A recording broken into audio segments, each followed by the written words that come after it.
Mm. Hmm.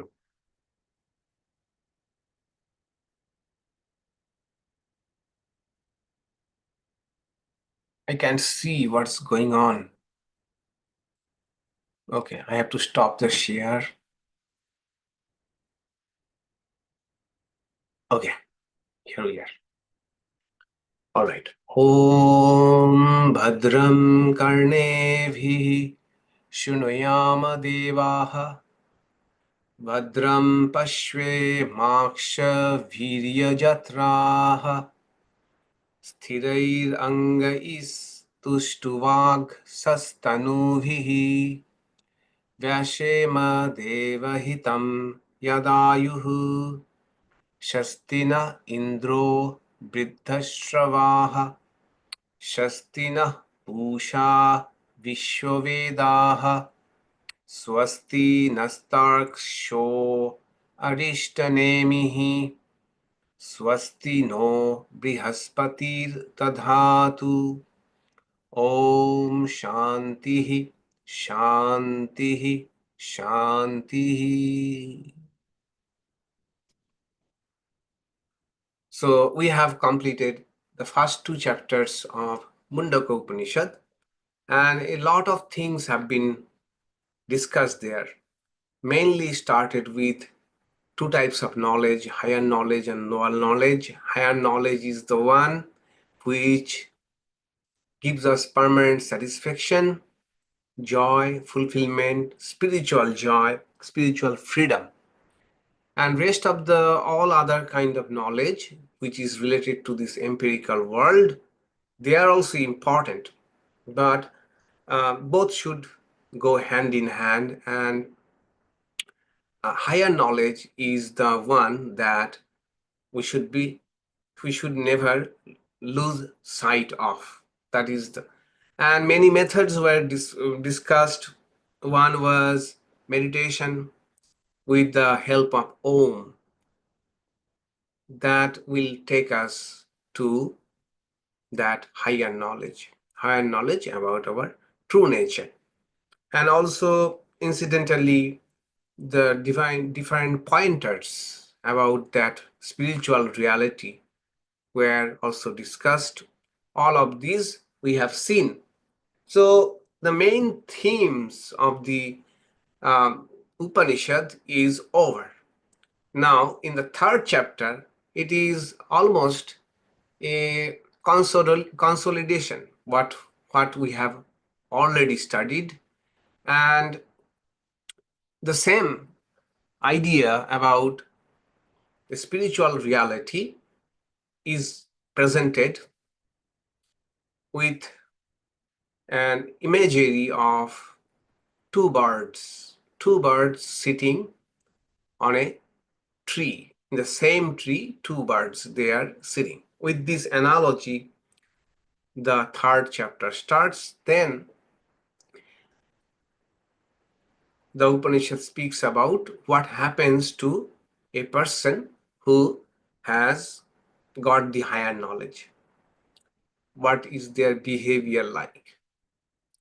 And finally, again, Upanishad emphasizes the ethical values, the moral values like truth and discipline, focus.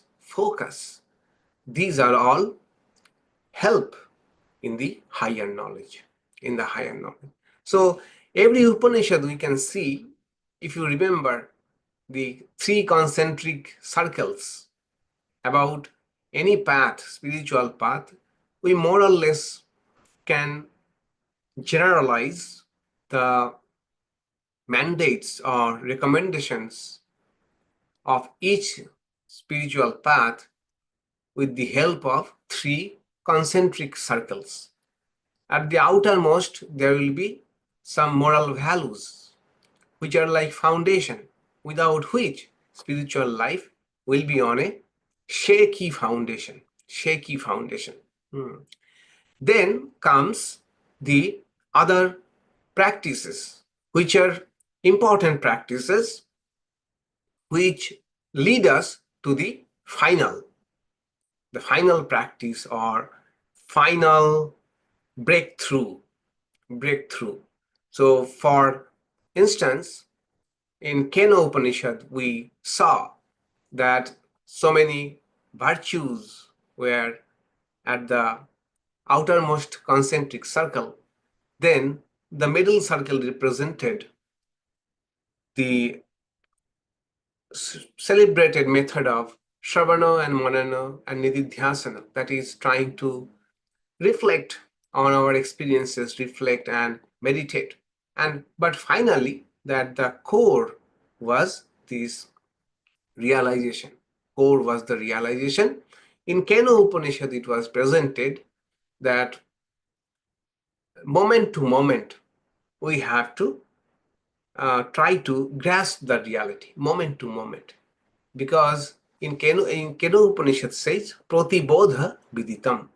That same reality, it cannot be known as any other object, but it is the light which is illuminating each experience, each instances of knowledge. So it can be grasped, it can be intuited moment to moment. Every moment it is present. So that was the core practice. Similarly here, if we say the core practice is paravidya, which will give us the knowledge of the spiritual reality, which then we'll see that is the core. Then middle will come, the meditation lie with help of Om. But at the outside, there are so many virtues have already been told, like humility, then control, discipline, and focus of mind, alertness. To that list of moral virtues, this third chapter will add one more virtue which it has not been mentioned yet, that is truth. Truth. We shall see how Upanishad presents the value of truth in our spiritual pursuit. So that is the general structure of this third chapter. We have 21 mantras divided into two subsections. First Mundaka, first chapter and first section and second first kanda, second kanda, that is first section, second section under the third Mundaka or the third chapter of Mundaka.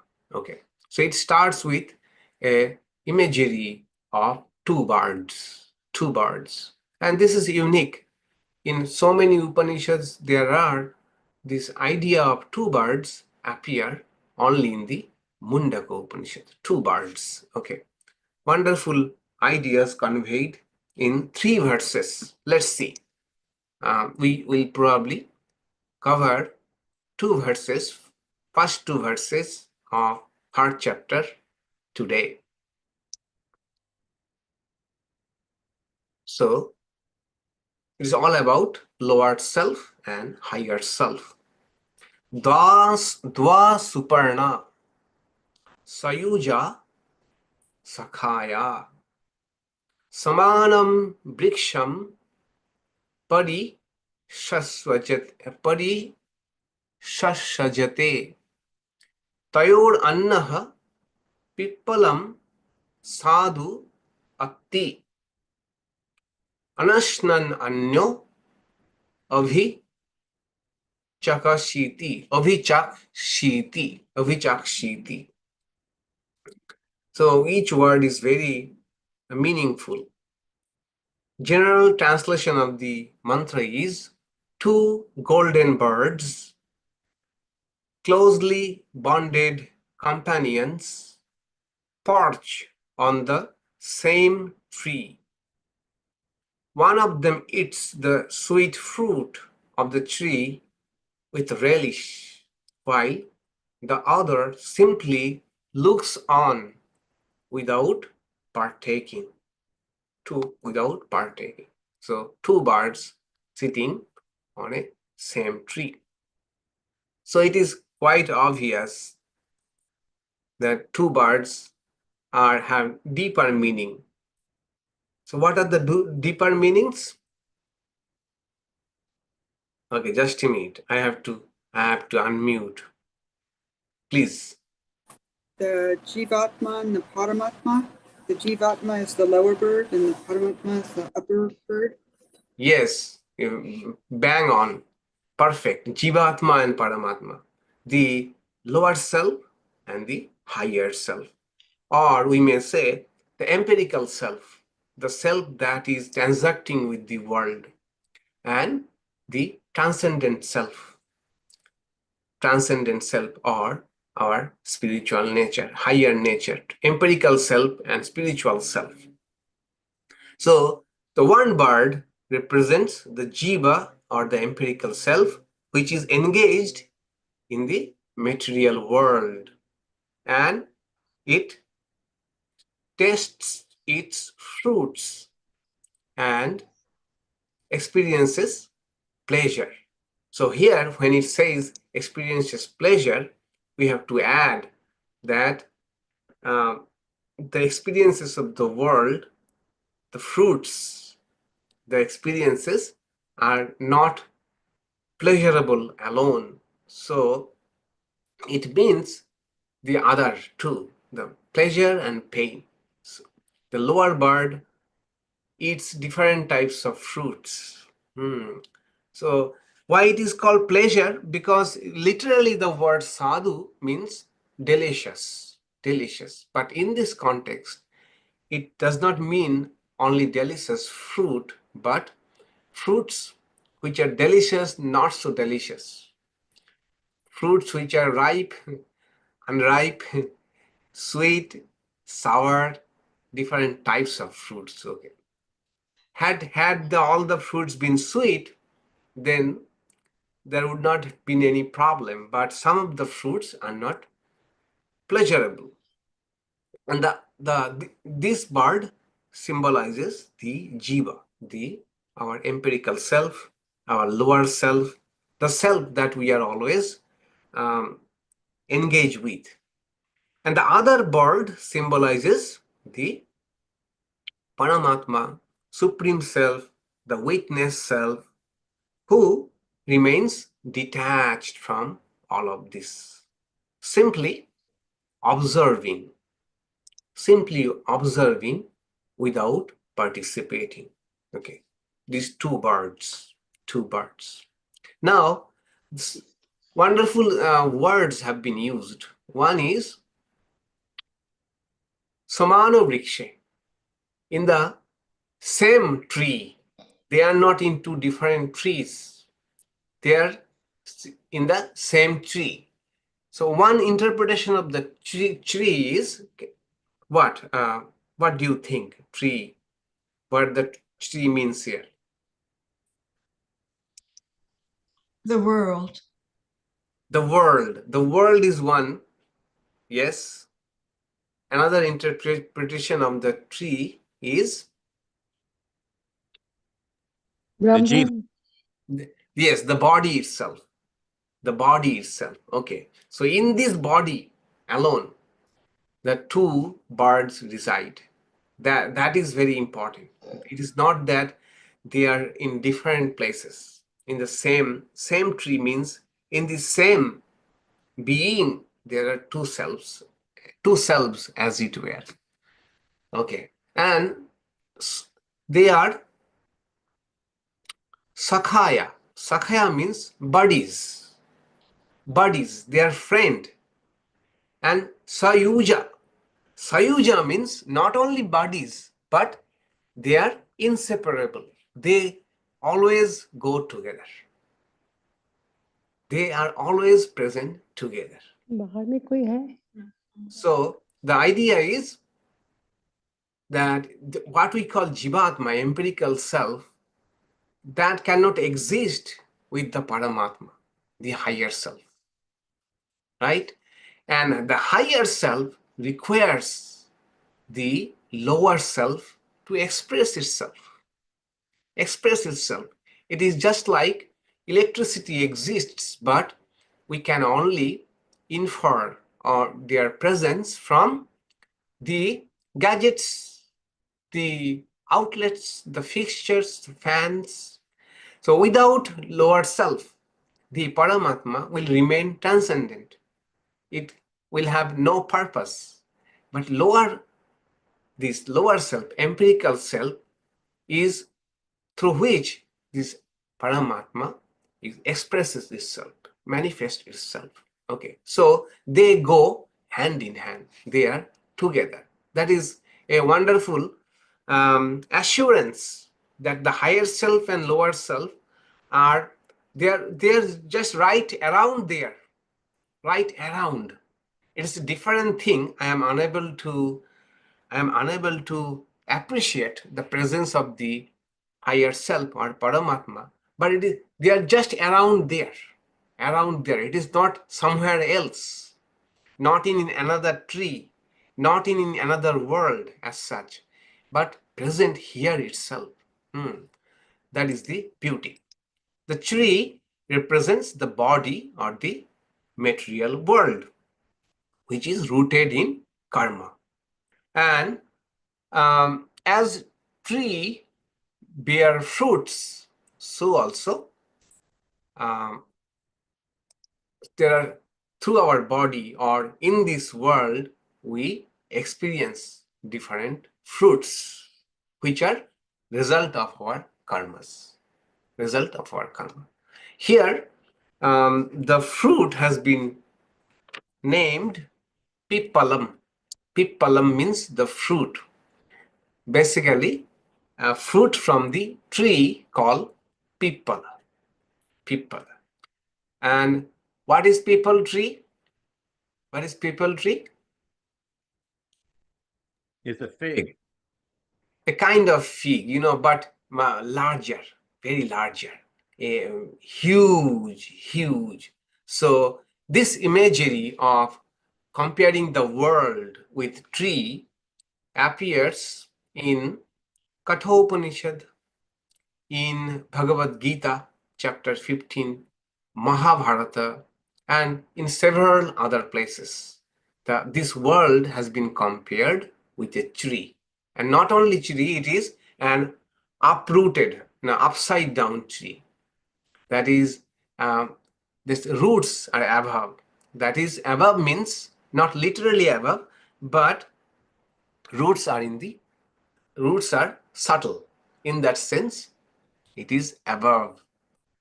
So this tree, compared with this world or even this same physical body, here fruits, the pippalaṃ fruits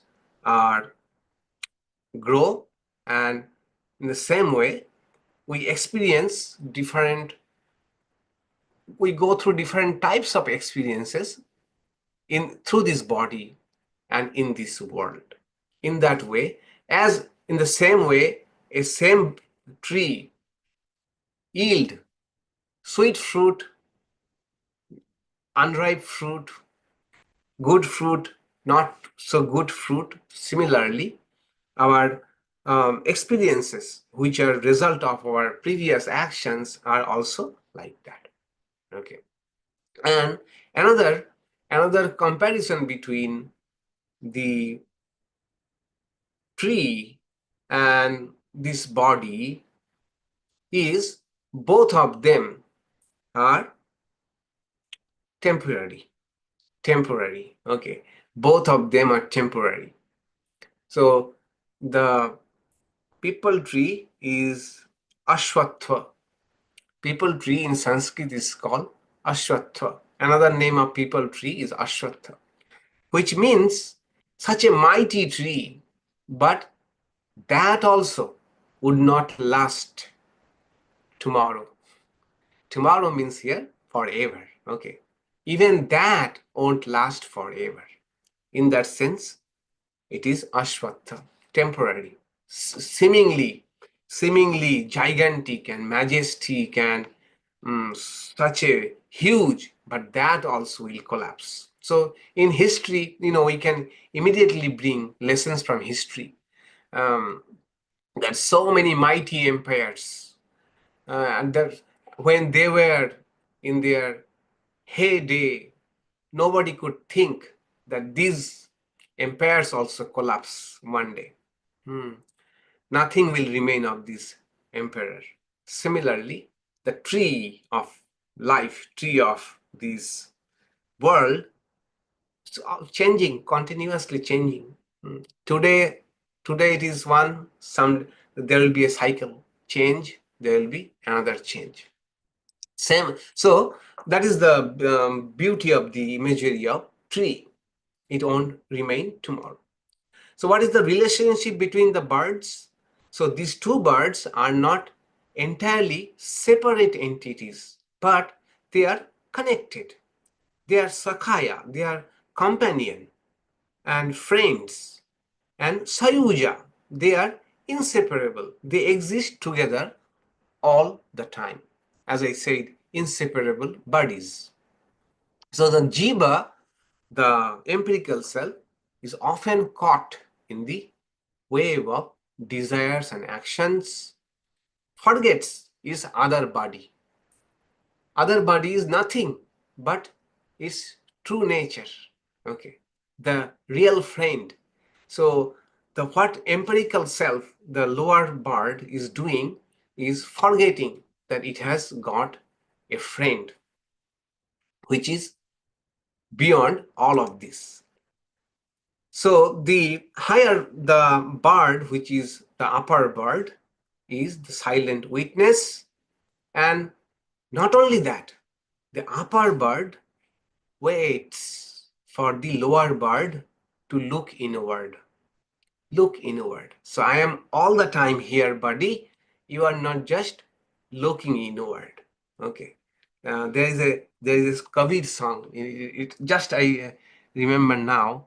Moko kaha ढूंढे रे बंधु मैं तो तेरे पास मो.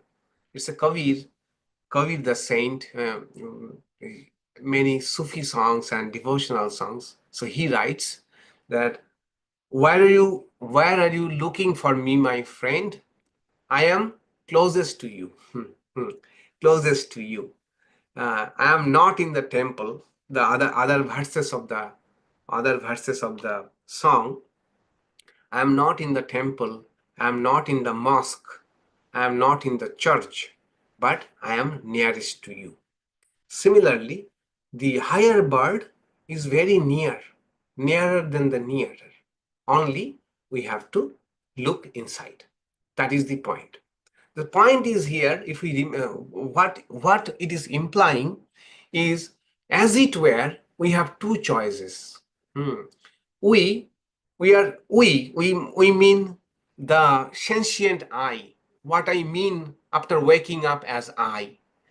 As it were, I have two choices. One is to look outward or to look inward. Outward, and that is the world, engage with these experiences, fruits, bitter and sweet, both types of fruits, and elated, at the same time dejected. But at the same time, I also have an option to look inward and look at the other bird, the higher bird. So the goal is, what is the goal then?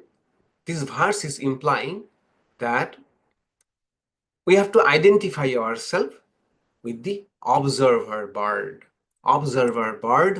who is not tainted by any of this, who is the witness bird, who is the witness one. We have to identify ourselves with that observer bird. So that way we can free ourselves from this endless cycle of desire and attachment. And that is what is called freedom, spiritual freedom, moksha. Going beyond these cycles of desire and attachment. Attachment will bring more desire, and this path will follow. How can we avoid that? By identifying ourselves with the higher nature. This is the meaning of the verse. So another way of saying is that this verse is talking about two types of us, two types of me: the doer I, the observer I. So doer I is which enjoys a meal, which feels joy or faces disappointment. So when we are having all of this, so that is deeply involved. Which one? The doer one, the doer self. But there is also a quieter part, which watches everything without judgment, So if there was no higher bird, we would not have known that we are going through pain, going through pleasure. Even when we are going through pleasure, mostly we forget that we are going through pleasure. But when we are going through pain, there is someone from inside which observes that we are going through pain. We say that we are in pain. My mind is not good today, in good shape today. My mood is not in good shape today. So there is someone who is observing, witnessing all these changes. Mind, mood, all are continuously changing like the movie. But there must be a screen upon which all these changes are happening. Otherwise, we would not even know that we are going through all of these things. So that is our witness self, the observer self. So that is our this life's constant hustle that says problem. It's a demand from our career, relationships, possessions, responsibility, and some of this sometimes can become overwhelming. And that is when we are overwhelmed with all of this, we have to tell us this is the bird which is eating.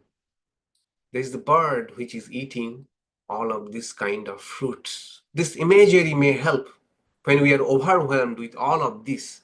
Then this is the bird. But this bird has a body which is just inside, within. And that is the bird which is the witness self. So second bird, the observer, is not detached out of apathy to the world. The higher bird is not detached from the world because it has apathy to the world or disgusted with the world. No. This higher bird is detached because it sees the big picture. It is aware of the larger picture. That makes it so calm and quiet amidst all of this. That's why it is detached, that it can see the bigger picture. And if we can connect with this, the higher bird, then we find some inner calm. We become more grounded. We go through all of these ups and downs, but they cannot shake us that so much. So that is the value of identifying with the higher bird. I call it sometimes that spiritual center of gravity.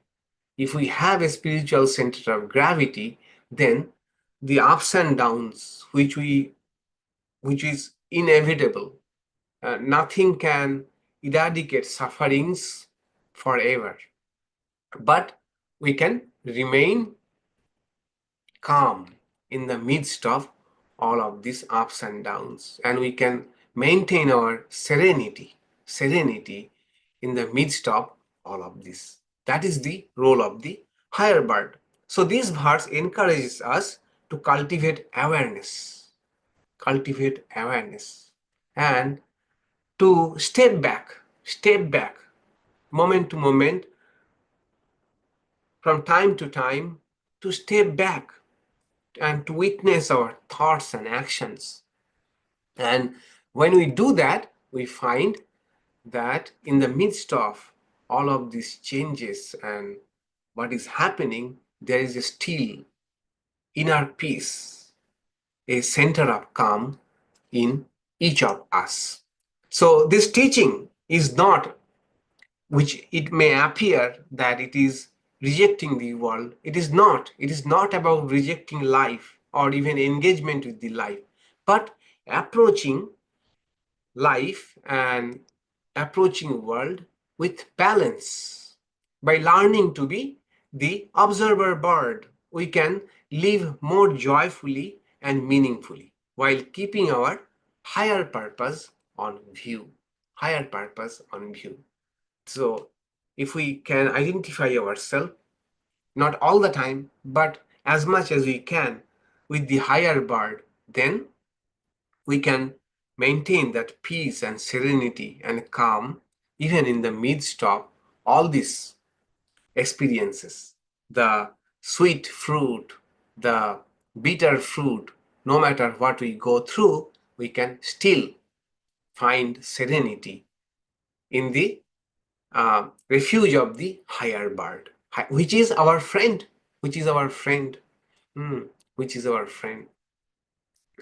That is something very, if we look at it, there are several messages in the verse. One is a very assuring message that our higher self, which is beyond all of this, is very much accessible. It is not someplace else. It is just within us.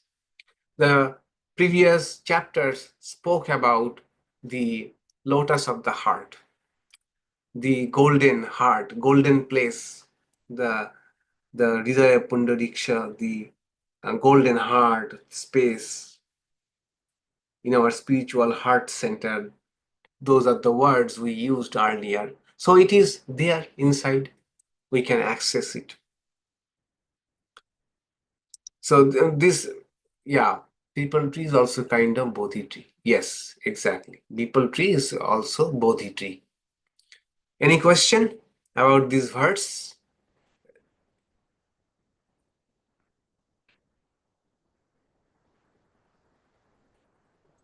Swami, Eckhart Tolle says at the beginning of his book, The Power of Now, he says, the words that are at the beginning, the very beginning, he says, "You are here to enable the divine purpose of the universe to unfold.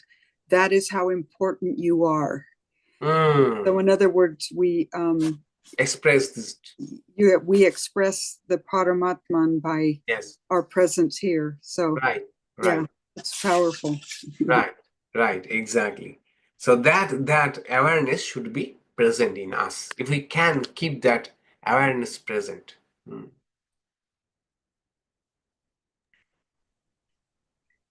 Maharaj, I was just thinking that you have just discussed the goal, the assurance, and the benefits of this understanding. Yeah. So now the method, how to go through, how to crack that balance and keep it inside so that we can have a meaningful life.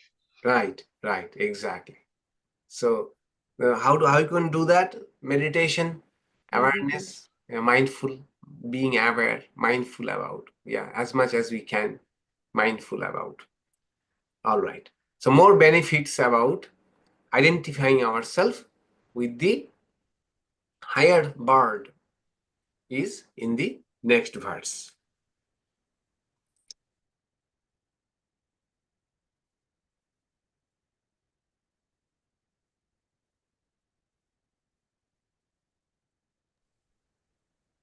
Swami, did you finish the messages? You said there were several messages.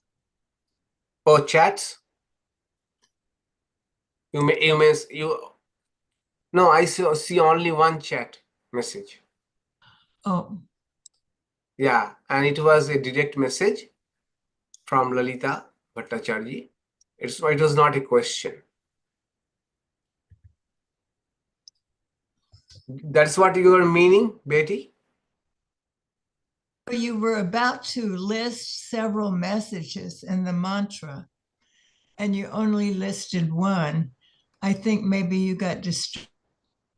Oh, okay. Now, several messages is one thing is the assurance, assurance that it is accessible. Second message is that by identifying ourselves with the higher self, we can strike a balance in our life, strike a balance and get a handle on our experiences, and get the bigger picture. Those are the messages of this mantra. All right. Then mantra number 2.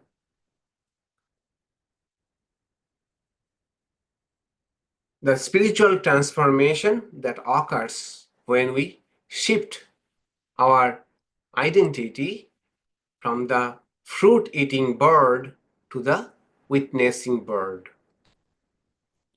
Samāne vṛkṣe puruṣo nimagno aniśayā śocati muhyamānaḥ juṣṭaṃ yadā paśyati anyam assa muhyamānaḥ atti shokaha.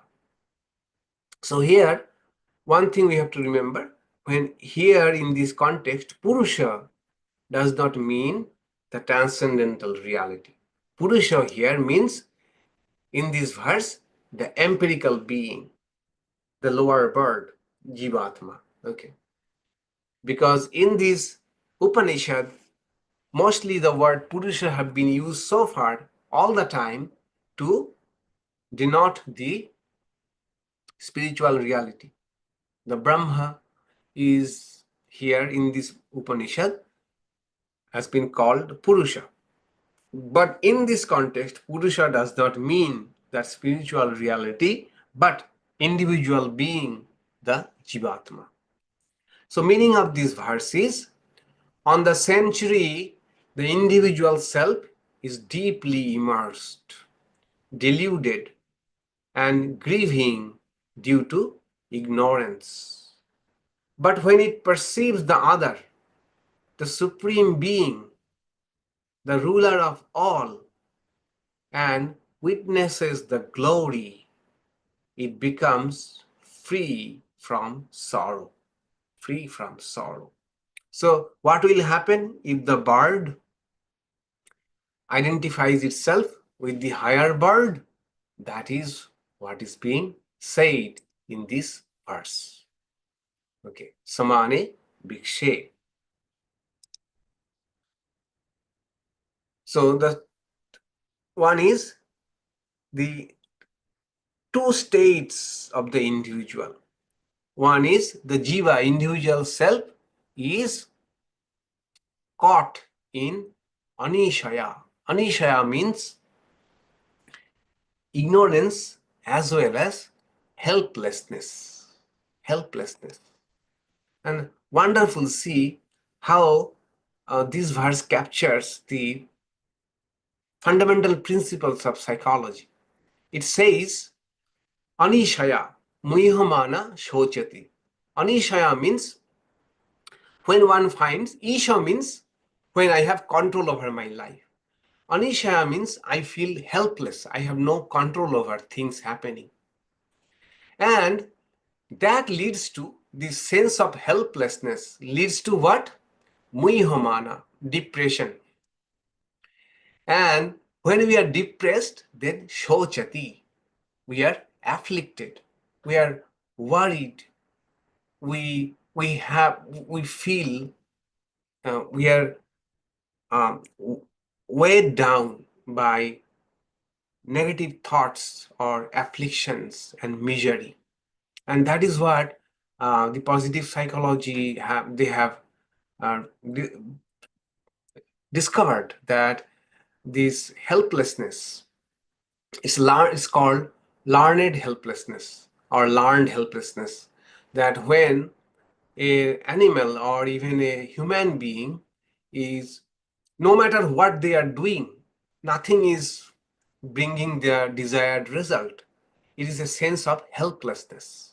Helplessness that leads to too much of helplessness. Feeling of helplessness can lead to a sense of depression. And that is why I always tell people, do not consume too much of news. Too much of news. Because nowadays, news is 24-hour cycle. All the time news is available. And news are not good news, mostly depressing news. If we consume too much of negative news, then we feel like helpless. Helpless. Everything is becoming so out of our control, and that lead to gradually this depression. So I have seen people who consume too much of negative news, they tend to become depressive. And this is a vicious cycle. Once one becomes depressive, they then love to watch negative news. It's a kind of downhill. Once we have crossed a limit, then the momentum is exponential. More negative news, more depression, and we want more and more negative news. Okay, so this verse captures very well that the lower self, even it is the doer self, trying to do so many things, trying to chase dreams, trying to fulfill its obligations. But even with all of this, sometimes it might feel itself that I am helpless. I cannot meet all the challenges. That can make that person, that helplessness can make muhyamānaḥ. Muhyamānaḥ means literally depressed, a cloud of negative thoughts, as it were a cloud has descended upon me. I have no power to remove this fog or cloud, muhyamānaḥ. And so what is the state of the mind? Śocati. It is not only believing, but also is doing unnecessary worries. This is what happens to this might happen to the lower self, individual self. And liberation means getting free from this cycle, this condition, helplessness. How? When the jiva perceives the presence of the higher bird, the Paramatma. Here, this verse says Isha, and recognizes its majesty. Majesty means, what is the majesty of higher self? That it is not touched by any of this. That is the majesty. Once we get a taste of the higher self or higher life, then what we find, there's such a joy and majesty in that higher self, which these lower struggles and problems, they cannot touch that secure place. And this realization brings freedom. Then the jiva, the empirical self, truly sees the Atman, and it transcends sorrow, bhita shoka. And this is not a just intellectual thing, it is a profound realization. So suffering and confusion arise from identifying with transient aspects of life. And the path to liberation lies in shifting our perspective. How should we shift our perspective? From the finite to the infinite, from the transient to the eternal, to the lower bird, from the lower bird to the higher bird, from the empirical self to the transcendent spiritual self. So when we identify ourselves As the doer, there is problem. There is experience of failure, there is ups and downs, there is confusion, restlessness, hopelessness that may lead to depression, affliction. But if we shift our focus from doer to the witness, when we recognize the presence of a higher self, which is the observer, or the divine within, we find that peace and a clarity about the meaning of life and a bigger picture. If we have a clarity of the meaning of life, then we have a bigger picture in our view, and then in that bigger picture we can place our worries, our problems, our failures, all of this, where they belong to this in the bigger picture. Then we will see that the problems have not vanished, but in terms of the bigger picture, the problems are appearing to be manageable, much more manageable in the bigger picture of things. I don't know whether I should share with you or not. Many friends were recently extremely depressed with the election in America. And then I shared with them many good articles which give us the bigger picture of the world, and in that perspective, in the bigger perspective, larger perspective, then we can make sense of what is happening. Things are not, has not gone beyond control as we are thinking, but in the bigger picture, changes will happen for better, and this is how changes happen. The point is not here election or the politics. The point is, if we have the larger picture in our mind, then the problems which appears to be insurmountable suddenly appears to be manageable. It is not a doom. We are not doomed forever. That is the point. That is what happens if we can identify with that witness self. It is as much as we can the witness self. And so this also is the meaning. This is how we can get meaning. Many people today seek purpose through achievements and possessions. And this we see in the corporate sector. Some people are constantly chasing dreams after dreams, although they are successful. But if you ask them that you have everything, why are you still working so hard? Why are you a workaholic? So they said, this is the meaning of life. We are trying to find meaning of life, which is not only wealth, not everything, all the security, even in spite of all of this. To find the meaning of life, we are working and working and working. But not necessarily these constant chase for achievement or possessions or status will give us this sense of meaning. We might still feel incomplete.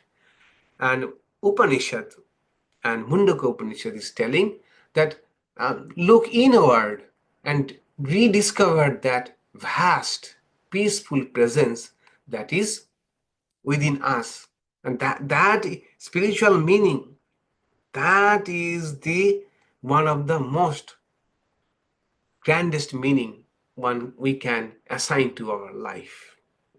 So, in short, we may say that this verse wants to say, these two verses want to say that we are more than our struggles. And if we pause, if we reflect, if we turn inward, we can transcend our sorrow. We may not eliminate our sorrows, but we can transcend our sorrows. The sorrows which were appearing to be too large to handle may appear to be much more manageable.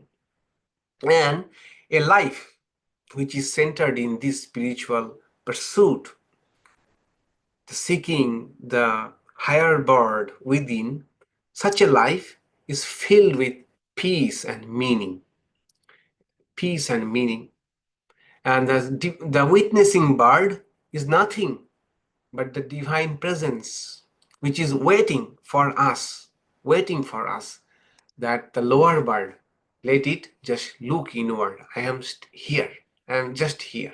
So whether we love a God with divine form or formless, it is here in our spiritual heart, the higher bird. It is there.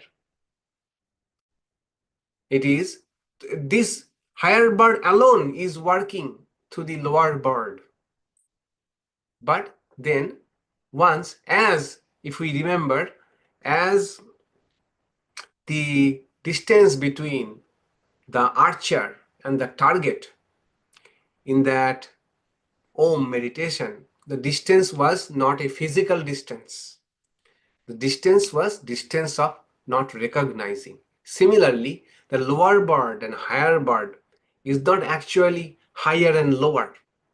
It is not that the higher bird is sitting in our head and lower bird is sitting somewhere down. Not in that sense. Here, the lower and higher bird is only differentiated by knowing and not knowing, recognizing, not recognizing. So the moment we can recognize the higher bird, then the lower bird becomes the higher bird. Lower bird will become the higher bird. It is not that the lower bird will change and will become something, but the lower bird will become the higher bird the moment it comes to its understanding, right type of understanding. Okay, so all our spiritual pursuit, we may say, is from becoming a lower bird to a higher bird. So very good message and with a very good analogy. And the next verse will speak about what happens when the lower bird meets the higher bird. It says that lower bird meets the higher bird and gets, fascinated by seeing this golden bird, the Rukma bird, that is golden. Golden means as it were, that is luminous, which we read in the second Mundaka, that Hiranmaya, the golden uh, reality. So it becomes fascinated when with this golden reality and goes beyond all types of dualities. Okay, that we shall take up in our next class. But if you have any question, please go ahead, or if you want to share similar ideas, please feel free to share.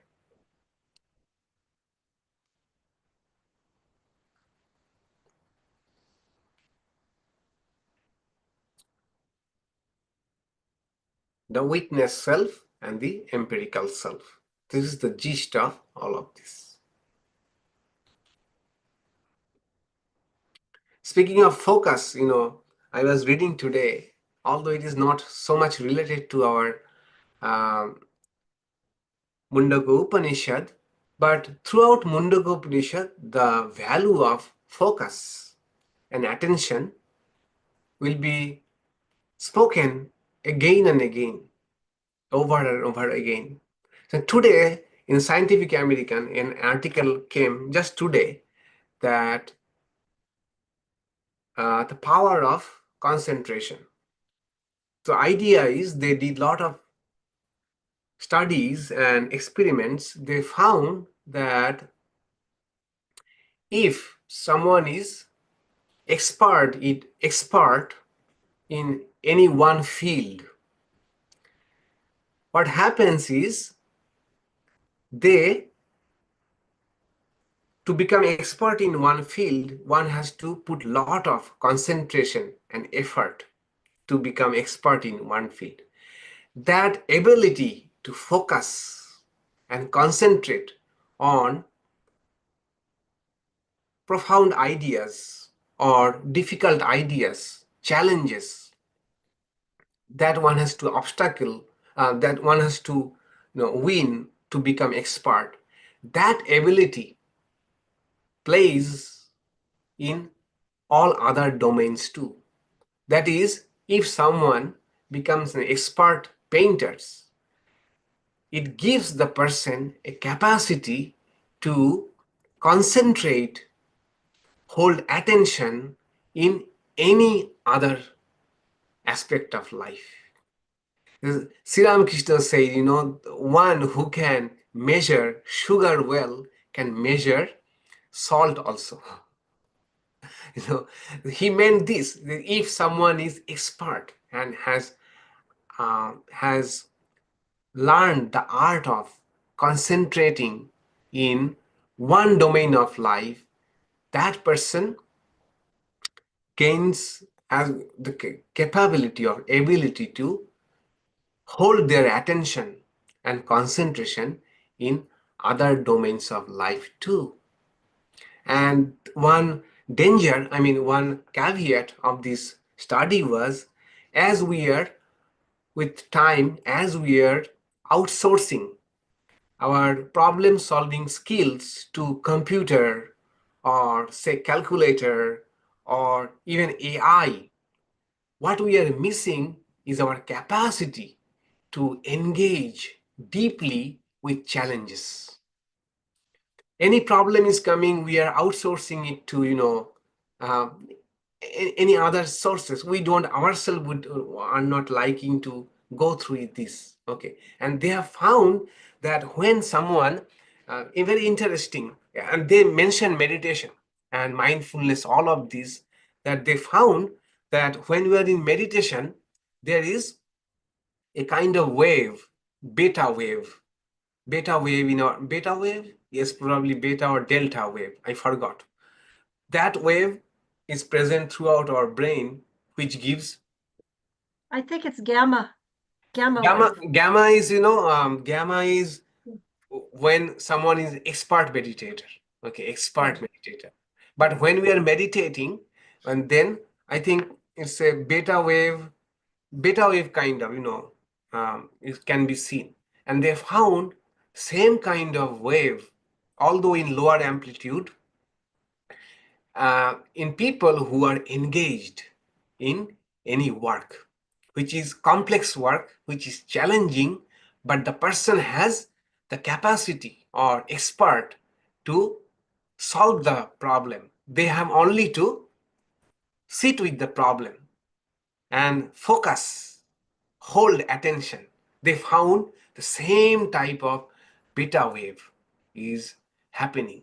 I was thinking, such a state called flow, when, it is also like that.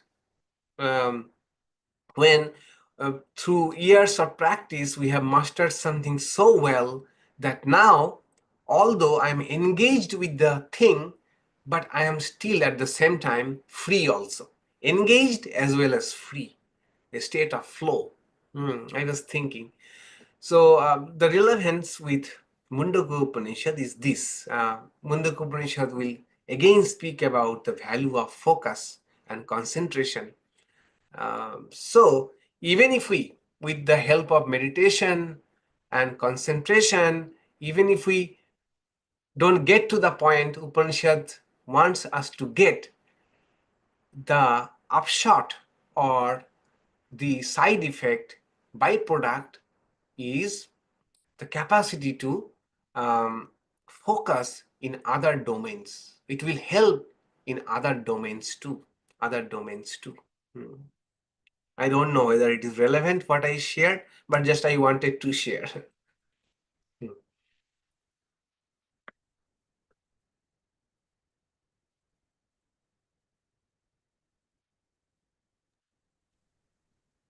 All right, so it appears you have no question. Maharaj, this juṣṭaṃ, the Juṣṭaṃ, word yes. is, that, Yeah. and anyam, isham, when who are the seekers, I think, juṣṭaṃ is No, what is the word meant? juṣṭaṃ means the adorable, The higher Okay. self, Okay.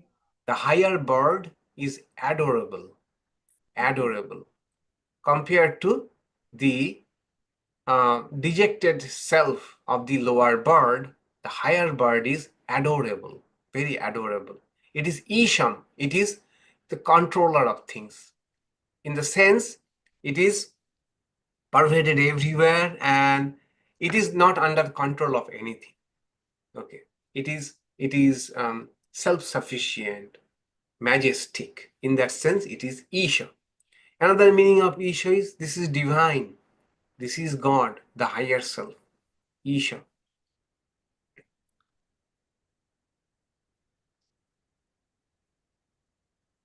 And it's Mahima, this adorable higher self. And seeing when the lower self meets the higher self, the higher self is adorable and majestic. And after meeting the higher self, what happens? It bhita shoka, one transcends sorrows, all types of sorrows. Transcend.